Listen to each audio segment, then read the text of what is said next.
Hi friends, ಎಲ್ಲರಿಗೂ ನಮಸ್ಕಾರ. ಬನ್ನಿ ಫ್ರೆಂಡ್ಸ್, ನಿನ್ನ ಜೊತೆ ನನ್ನ ಕತೆ ಸೀರಿಯಲಿನ ನಾಳಿನ ಸಂಚಿಕೆಯಲ್ಲಿ ಏನಾಗ್ತಿದೆ ಅಂತ ನೋಡೋಣ. ಅದಕ್ಕೂ ಮುಂಚೆ ಯಾರೆಲ್ಲ ನನ್ನ ವಿಡಿಯೋ ನೋಡ್ತಾ ಇದ್ದೀರಾ ಅವರೆಲ್ಲ ಪುಟದ ಲೈಕ್ ಮಾಡಿ ಹಾಗೆ ಸಬ್ಸ್ಕ್ರೈಬ್ ಮಾಡೋದನ್ನ ಮರಿಬೇಡಿ. ಬನ್ನಿ ಫ್ರೆಂಡ್ಸ್, ಸ್ಟಾರ್ಟ್ ಮಾಡಿ. ಫ್ರೆಂಡ್ಸ್, ಇಲ್ಲಿ ಮೊದಲಿಗೆ ಭೂಮಿ ಅಜಿತ್ನ ಸಿಕ್ಕಾಪಟ್ಟೆ ಬಾಯ್ತಾ ಇರ್ತಾಳೆ. ಅಲ್ಲ, ನಿಮಗೆ ಗೊತ್ತಾಗಲ್ವಾ? ಎಲ್ಲರ ಮುಂದೆ ನೀವು ಡೈನಿಂಗ್ ಹಾಲಲ್ಲಿ ಈ ಥರ ನನ್ನನ್ನು ರೊಮ್ಯಾನ್ಸ್ ಮಾಡ್ತಾ ಇದ್ರಲ್ಲ, ನನ್ನ ಜೊತೆ ಈ ಥರ ಮಾತಾಡ್ತಾ ಇದ್ರಲ್ಲ, ನಿಮಗೆ ನಾಚಿಕೆ ಆಗಲ್ವಾ ಅನ್ಬೇಕಾದ್ರೆ ನನಗೇನಕ್ಕೆ ನಾಚಿಕೆ ಆಗುತ್ತೆ?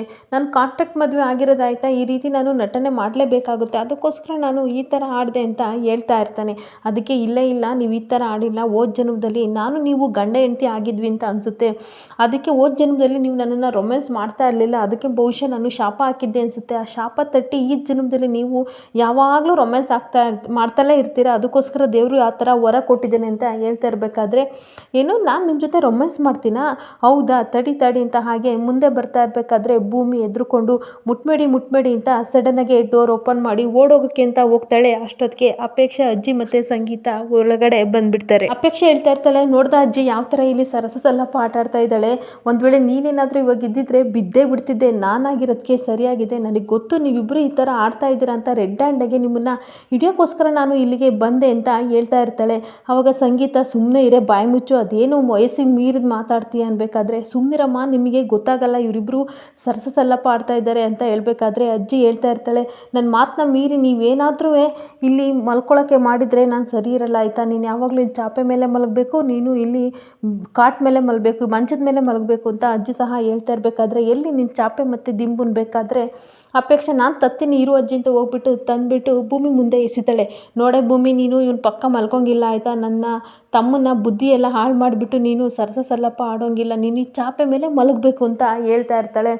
ಸರಿ ಅಂತ ಕತ್ತು ಅಲ್ಲಾಡಿಸ್ತಿರ್ತಾಳೆ. ಆಗ ಬೈತಾ ಇರ್ತಾಳೆ ಸಂಗೀತ, ನೀನು ವಯಸ್ಸಿಗೆ ಮೀರಿದ ಮಾತಾಡಬೇಡ, ಸಾಕು ಬಾ ಹೋಗೋಣ ಅನ್ಬೇಕಾದ್ರೆ ಈ ಕಡೆ ಭೂಮಿ ಅಜಿತು, ಅಷ್ಟೇ ತಾನೇ, ನಾವಿಬ್ಬರು ಇಲ್ಲೇ ಮಲ್ಕೋತೀವಿ, ಭೂಮಿ ಕೆಳಗಡೆ ಮಲ್ಕೋತಾಳೆ, ನಾನು ಮೇಲ್ಗಡೆ ಮಲ್ಕೋತೀನಿ ಅಂತ ಹೇಳ್ತಾ ಇರಬೇಕಾದ್ರೆ, ಯಾಕೋ ಅಜ್ಜಿ ಇವರಿಬ್ಬರ ಮೇಲೆ ನನಗೆ ನಂಬಿಕೆನೇ ಬರ್ತಿಲ್ಲ, ಡೌಟ್ ಬರ್ತಿದೆ, ಇವರಿಬ್ಬರು ಏನೋ ಸ್ಕೀಮ್ ನಡೆಸ್ತಾ ಇದ್ದಾರೆ ಅನಿಸುತ್ತೆ, ಅಜ್ಜಿ ಮೇಲೆ ಆಣೆ ಮಾಡಿ ಅಂತ ಇರಬೇಕಾದ್ರೆ ಇಲ್ಲಿ ಅಪೇಕ್ಷೆನ ಬೈದು ಹೇಳ್ಕೊಂಡು ಹೋಗ್ತಾ ಇರ್ತಾಳೆ ಸಂಗೀತ. ಅವಾಗ ಹೇಳಿದ್ದು ಕೇಳಿಸ್ತಾ ಅಲ್ವಾ, ಯಾವ ಆಣೆನೂ ಬೇಡ, ಸರಿ ನೀವಿಬ್ಬರು ದೂರ ಮಲಗಿ ಅಂತ ಅಜ್ಜಿ ಹೇಳ್ತಾ ಇರಬೇಕಾದ್ರೆ, ನಿಮ್ಮ ಮೇಲೆ ನಮಗೆ ಸಂಪೂರ್ಣ ನಂಬಿಕೆ ಇದೆ ಅಜ್ಜಿ ಆಯಿತಾ, ನಾವಿಬ್ಬರು ಇಲ್ಲೇ ಕೆಳಗಡೆ ಮಲ್ಕೋತೀವಿ, ನಾನು ಮೇಲೆ ಮಲ್ಕೋತೀನಿ ಅನ್ಬೇಕಾದ್ರೆ, ಸರಿ ಆಯಿತು ಅಂತ ಅಜ್ಜಿ ಸಹ ಹೇಳ್ಬಿಟ್ಟು ಹೋಗ್ತಾಳೆ. ಈ ಕಡೆ ಭೂಮಿ ಸಹ ಮಲಗಿರ್ತಾಳೆ. ಅವಾಗ ಅಮ್ಮ ಅಂತ ಕಿರುತ್ತಾಳೆ. ಏನಾಯಿತು ಅಂತ ಅಜಿತ್ ನೋಡೋಕ್ಕೆ ಬಂದಾಗ ಸ್ಯಾರಿ ಪಿನ್ನು ಓಪನ್ ಆಗಿಬಿಟ್ಟಿದೆ, ಚುಚ್ಚುತ್ತಾ ಇದೆ ಅಂತ ಹೇಳ್ಬೇಕಾದ್ರೆ, ಅಲ್ಲ ಈ ರಾತ್ರಿಯಲ್ಲಿ ಇದೊಂದು ಪಿನ್ನ ಚುಚ್ಚೋದಕ್ಕೆ ಎಷ್ಟು ಜೋರಾಗಿ ಕಿರ್ಚಿದೆಯಲ್ಲ, ಏನಾದರೂ ನಮ್ಮ ಅಪೇಕ್ಷೆ ಮತ್ತು ನಮ್ಮ ಅಜ್ಜಿ ಬಂದು ನೋಡಿದರೆ ಗತಿ ಏನೋ ಆಯಿತು, ಇವ್ರು ಏನೋ ನಡೆಸ್ತಿದ್ದಾರೆ ಅಂತ ಅಂದ್ಕೊಂಬಿಡೋರು ಅಂದಾಗ, ಇನ್ನೇನು ಮಾಡಲಿ, ಆ ಸೂಜಿ ಎಷ್ಟು ಚುಚ್ಚುತ್ತು ಗೊತ್ತಾ, ಚುರುಚುರು ಅಂತ ಅಂತಿತ್ತು, ನೋಡಿ ಸಾಹೇಬ್ರೆ ಅನ್ಬೇಕಾದ್ರೆ,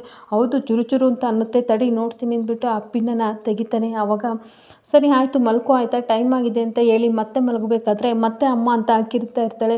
ಮತ್ತೆ ಏನಾಯಿತು ಅಂದಾಗ ಆ ಸೂಜಿ ಚುಚ್ಚಿಬಿಟ್ಟು ಎಲ್ಲೋ ದೊಡ್ಡ ಗಾಯ ಆಗಿಬಿಟ್ಟು ರಕ್ತ ಸುರಿತಾ ಇರ್ಬೋದು ಅಂದಾಗ, ಹೌದು ಆಪ್ರೇಷನ್ ಮಾಡೋಕ್ಕೆ ಡಾಕ್ಟ್ರ್ ಕರೆಸ್ತೀನಿ ತಡಿ ಅಂತ ಜೋಕ್ ಮಾಡಿಬಿಟ್ಟು ಎಲ್ಲಿ ನೋಡ್ತೀನಿ ಅಂತ ಅನ್ಬೇಕಾದ್ರೆ, ಟಚ್ ಮಾಡಬೇಡಿ ಅಜ್ಜಿ ಹೇಳಿದ್ದಾರೆ ನಿಮಗೆ ಮೃತ್ಯುಂಜಯ ಇದೆ ಅಂತ ಅಂದಾಗ, ಅವರೆಲ್ಲ ನಾಟಕ, ಅದು ನಿನಗೆ ಗೊತ್ತಿಲ್ವಾ, ಸರಿ ಆಯಿತು ಈಗ ಏನು ಮಾಡೋಣ, ಟಚ್ ಮಾಡಲ್ಲ ಬಿಡು ಅಂದಾಗ, ಹಾಗೆ ಉಫ್ ಮಾಡ್ತೀನಿ, ಆಗ ಸ್ವಲ್ಪ ನಿನಗೂ ನೋವು ಕಡಿಮೆ ಆಗುತ್ತೆ ಅಂತ ಉಫ್ ಮಾಡ್ತಾ ಇರಬೇಕಾದ್ರೆ ಮೈ ಮರೆತು ಇಲ್ಲಿ ಹಾಗೆ ಅಜಿತ್ ನೆನಪಲ್ಲಿ ಭೂಮಿ ತೇಲಾಡ್ತಾ ಇರ್ತಾಳೆ. ಅವಾಗ ಅಜಿತ್, ಏನು ಮಾಡ್ತಾ ಇದೆಯಾ ನೀನು ಅನ್ಬೇಕಾದ್ರೆ, ಒಂಥರ ಚೆನ್ನಾಗಿತ್ತು ಅದಕ್ಕೋಸ್ಕರ ಉಫ್ ಮಾಡಿಸ್ಕೊತಿದ್ದೆ ಅನ್ಬೇಕಾದ್ರೆ, ಹೌದು ನಿನಗೆ ಒಂಥರ ಚೆನ್ನಾಗಿರುತ್ತೆ ಆಯಿತಾ, ಸದ್ಯಕ್ಕೆ ಇವತ್ತು ಸಾಕು, ನಾಳೆ ಬೇಕಾದ್ರೆ ಇನ್ನೊಂದ್ಸಲ ಪಿನ್ನ ಚುಚ್ಚಿಸ್ಕೊ ಆಯಿತಾ, ನಾನು ಮತ್ತೆ ಉಫ್ ಮಾಡ್ತೀನಿ, ಇವಾಗ ಮಲ್ಕೋ ಅಂತ ಬೈದ್ಬಿಟ್ಟು ಭೂಮಿನ ಮಲಗಿಸ್ತಾನೆ. ಈ ಕಡೆ ಅಜಿತ್ ಸಹ ಮಲಗ್ತಾನೆ.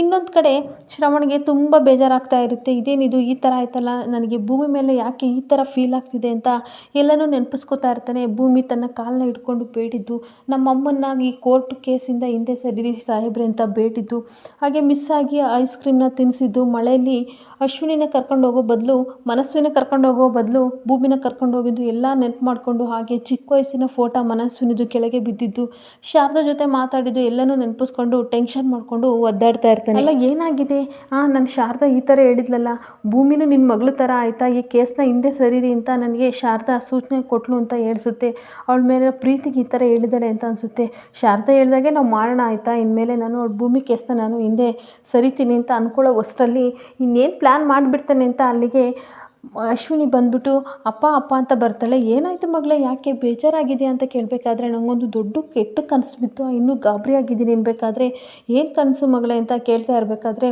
ನೀನು ಭೂಮಿನ ತುಂಬ ಪ್ರೀತಿ ಮಾಡ್ತಿದ್ದೀಯ, ಅವಳ ಮಾತು ಕೇಳಿ ನನ್ನನ್ನು ಮನೆಯಿಂದ ಹೊರಗಡೆ ಹಾಕ್ಸಿದ್ಯಾ, ಆ ಥರ ಎಲ್ಲ ಕನಸು ಬಿತ್ತು ಅಂದಾಗ ಅವನು ಸಹ ನಗಾಡ್ಬಿಟ್ಟು ಕನಸಿಗೆ ಏನಾದರೂ ರೆಕ್ಕೆ ಪುಕ್ಕ ಇದೆಯಾ, ಅದನ್ನೆಲ್ಲ ನೀನು ನಂಬೇಡ ಮಗಳೇ ಅನ್ಬೇಕಾದ್ರೆ, ಇಲ್ಲ ಅಪ್ಪ ನನಗೆ ಆ ಥರ ಕನಸು ಬಿತ್ತು, ನೀವು ಭೂಮಿನ ಈ ನಡುವೆ ತುಂಬ ಹಚ್ಕೊಂಡಿದ್ದೀರಾ, ಅವಳು ಕಣ್ಣೀರು ಹಾಕಿದರೆ ಸಾಕು ನೀವು ಕರಗ್ತೀರಾ, ನನಗೆ ಒಂಥರ ಇನ್ಸೆಕ್ಯೂರಿಟಿ ಫೀಲ್ ಆಗ್ತಿದೆ ಅಂತ ಹೇಳಬೇಕಾದ್ರೆ ಈ ಕಡೆ ಆಶ್ಚರ್ಯ ಆಗ್ತಾ ಇರುತ್ತೆ ಶ್ರಾವಣಿಗೆ. ಇದೇನಿದು ಇನ್ಸೆಕ್ಯೂರ್ ಫೀಲ್ ಅಂತಾಳಲ್ಲ, ನನಗಾಗಲಿ ಶಾರದಾಗಾಗಲಿ ಯಾವತ್ತೂ ಸಹ ಈ ಥರ ಫೀಲ್ ಆಗಲ್ಲ, ನಾವು ಬೇರೆಯವ್ರ ಮೇಲೆ ಈ ಥರ ಅಂದ್ಕೊಳ್ಳಲ್ಲ ಅಂದಮೇಲೆ ನನ್ನ ಮಗಳಿಗೆ ಯಾಕೆ ಈ ಥರ ಬಂತಲ್ಲ ದೇವರೇ, ಹೋಗಲಿ ರಮ್ಮಣ್ಗೂ ಸಹ ಈ ಥರ ಇರಲಿಲ್ಲ, ಅವನು ಯಾವುದೋ ಉದ್ದೇಶದಿಂದ ಈ ಥರ ಮಾಡಿಕೊಂಡು ಸತ್ತೋದ, ಅಂದಮೇಲೆ ಇವಳಿಗೆ ನಮ್ಮ ವಂಶಕ್ಕೆ ಇಲ್ದಿದ್ದು ಇನ್ಸೆಕ್ಯೂರ್ ಫುಲ್ ಇವಳಿಗೆ ಹೇಗೆ ಬಂತು ಅಂತ ಅನುಮಾನ ಪಡೋಕ್ಕೆ ಸ್ಟಾರ್ಟ್ ಮಾಡ್ತಾನೆ. ಆಮೇಲೆ ಪುನಃ ಏನೂ ಇರ್ಬೋದು ದೇವರೇ, ಏನೆಲ್ಲ ಮಾಡ್ತಿದ್ಯಪ್ಪ ಅಂತ ಅಂದ್ಕೊಂಡು ಏನು ಮಗಳೇ ಅಂತ ಕೇಳಬೇಕಾದ್ರೆ, ನನಗೆ ಅದೆಲ್ಲ ಗೊತ್ತಿಲ್ಲಪ್ಪ, ನನ್ನ ಮೇಲೆ ಆಣೆ ಮಾಡಿ ಹೇಳಿ ಆಯಿತಾ, ನೀವು ಯಾವುದೇ ಕಾರಣಕ್ಕೂ ಸಹ ಭೂಮಿನ ನನ್ನ ಮಗಳು ಅಂತ ಒಪ್ಕೋಬಾರ್ದು ಆಯಿತಾ, ನನಗಿಂತ ಹೆಚ್ಚಾಗಿ ನೀವು ಅವಳನ್ನ ಪ್ರೀತಿಸಬಾರ್ದು, ಅವಳು ಹೇಳಿದ ಮಾತೆಲ್ಲ ನೀವು ಕೇಳಬಾರ್ದು, ಹಂಗಂತ ಆಣೆ ಮಾಡಿ, ಇಲ್ಲ ಅಂತ ಅಂದರೆ ನಾನೇ ಮನೆ ಬಿಟ್ಟು ಹೋಗ್ತೀನಿ ಅನ್ಬೇಕಾದ್ರೆ ಆ ಥರ ಎಲ್ಲ ಬೇಡ ಆಯಿತಾ, ಪ್ರಾಮಿಸ್ ಆಯಿತಾ, ಭೂಮಿನ ಮೇಲೆ ನನಗಿರೋ ಪ್ರೀತಿನ ಕಡಿಮೆ ಮಾಡ್ಕೋತೀನಿ, ಅನುಕಂಪ ಎಲ್ಲ ಇದು ಮಾಡ್ಕೋತೀನಿ ಅಂತ ಆಣೆ ಮಾಡ್ತಾ ಇರ್ತಾನೆ. ಹಾಗೆ ಈ ಕೇಸಿಂದ ಹಿಂದೆ ಸರಿರಿ ಅಂತ ಅಂದಾಗ, ಸರಿ ಆಯಿತು ಮಗಳೇ ನಿನ್ನಿಷ್ಟನೇ ಆಗಲಿ ಅಂತ ಇಲ್ಲಿ ಆಣೆ ಮಾಡಿ ಮಗಳನ್ನ ಖುಷಿ ಪಡ್ತಾ ಇರ್ತಾನೆ. ಇನ್ನೊಂದು ಕಡೆ ಅಜಿತ್ ಮತ್ತು ಭೂಮಿ ಇಬ್ಬರು ಸಹ ಡ್ಯೂಟಿಗೆ ಹೋಗ್ತಾ ಇರ್ತಾರೆ, ಜೊತೆಗೆ ಸತ್ಯಣ್ಣನ ಸಹ ಹೋಗ್ತಾ ಇರಬೇಕಾದ್ರೆ ಭೂಮಿ ಹೇಳ್ತಾ ಇರ್ತಾಳೆ, ಸಾಹೇಬ್ರೆ ನಿಲ್ಲಿಸಿ ಶೂಟಿಂಗ್ ನಡೀತಿದೆ ನೋಡೋಣ ಅಂದಾಗ, ಸರಿ ಆಯಿತು ಬಾ ತೋರಿಸ್ಕೊಂಡು ಹೋಗ್ತೀನಿ ಅಂತ ಅಲ್ಲಿ ಗಾಡಿ ನಿಲ್ಲಿಸ್ಬೇಕಾದ್ರೆ ಶಿವಪ್ಪ ಕಾಯೋ ತಂದೆ ಮೂರು ಲೋಕ ನೀನೆ ಅಂತ ಸಾಂಗ್ ಆಡ್ಕೊಂಡು ಇಲ್ಲಿ ಭವಿಷ್ಯತ್ ಕುಮಾರು ಬರ್ತಾ ಇರ್ತಾನೆ. ಅವನ್ನ ನೋಡಿಬಿಟ್ಟು ಭೂಮಿ ಆಶ್ಚರ್ಯದಿಂದ ಕೈ ತೋರಿಸ್ಬಿಟ್ಟು ಭಿಕ್ಷುಕ ಅಂತ ಇರ್ತಾಳೆ. ಆವಾಗ ಅಜಿತ್ ಭಿಕ್ಷುಕ ಅಂದಲೇ ಇನ್ನೇನಂತ ಹೇಳ್ತಾರೆ ಅನ್ಬೇಕಾದ್ರೆ, ಅಯ್ಯೋ ಸಾಹೇಬ್ರೆ ಅವನು ಭಿಕ್ಷುಕ ಅಲ್ಲ, ಅಪೇಕ್ಷ ಅವರು ಮನೆಗೆ ಭವಿಷ್ಯತ್ ಕುಮಾರ್ ಅಂತ ಜ್ಯೋತಿಷರನ್ನ ಕರ್ಕೊಬಂದಿದ್ರಲ್ಲ ಅದು ಇವರೇ, ನಿಜವಾಗ್ಲೂ ನಾನು ನೋಡಿದ್ದೀನಿ ಅಂತ ಕೈ ತೋರಿಸಿ ಹೇಳ್ತಾ ಇರಬೇಕಾದ್ರೆ ಅಲ್ಲಿ ಭವಿಷ್ಯತ್ ಕುಮಾರ್ಗೆ ಎಲ್ಲರೂ ಸಹ ಭಿಕ್ಷಕನಿಗೆ ಹೊಡಿತಾ ಇರ್ತಾರೆ. ಅದನ್ನು ನೋಡಿ ಇವನಿಗೂ ಸಹ ಆಶ್ಚರ್ಯ ಆಗುತ್ತೆ, ಏನು ಇವನಾ, ಹಾಗಾದರೆ ಬಾ ಹಿಡ್ಕೊಂಡು ಮಾತಾಡ್ಸಾನೆ ಏನು ಸತ್ಯ ಅಂತ ಹೊರಗಡೆ ತೆಗ್ಯೋಣ ಅಂತ ಇಲ್ಲಿ ಅಜಿತ್ ಮತ್ತು ಸತ್ಯನ ಇಬ್ಬರು ಸಹ ಕೋಪ ಮಾಡಿಕೊಂಡು ಈ ಭವಿಷ್ಯತ್ ಕುಮಾರ್ ಹತ್ರ ಹೋಗ್ತಾ ಇರ್ತಾರೆ. ಇಲ್ಲಿಗೆ ಈ ಸಂಚಿಕೆ ಮುಕ್ತಾಯವಾಗುತ್ತದೆ. ಈ ವಿಡಿಯೋ ಇಷ್ಟ ಆದರೆ ಪುಟ್ಟದೊಂದು ಲೈಕ್ ಮಾಡಿ ಹಾಗೆ ಫಾಲೋ ಮಾಡಿ ಫ್ರೆಂಡ್. Thank you.